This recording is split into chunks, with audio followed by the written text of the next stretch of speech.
Est-ce que les aumônes, donc les sadaqas, repoussent les malheurs? C'est une question qui a été posée à Cheikh Farhan al-Anazi par une sœur qui s'appelle Anas, hafidahullah. Donc Cheikh Farhan al-Anazi, hafidahullah, a dit, oui, ma sœur, na'am.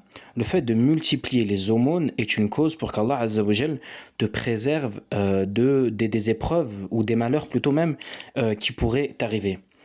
Il dit, il ne fait aucun doute en cela.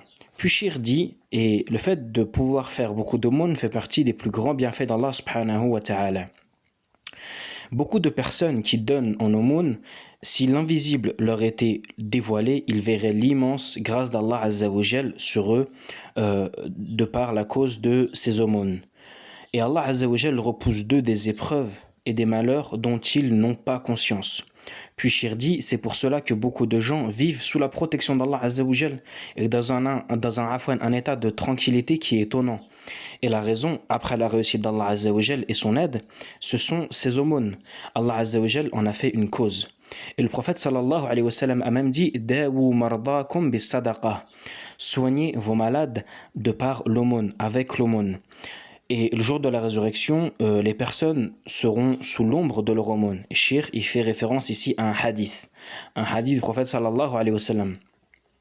Puis Shir dit, certaines personnes aujourd'hui reçoivent des bienfaits d'Allah Azza wa Jal et ils en sont surpris, sans savoir que la cause de ça, c'est peut-être un simple dirham qu'ils ont donné en aumône. Il arrive qu'une personne soit guérie d'une maladie sans connaître la raison.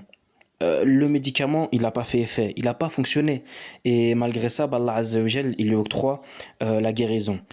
Et en fait, il dit la cause de ça, c'est cette aumône qu'il a fait pour le visage d'Allah Azza wa Jal.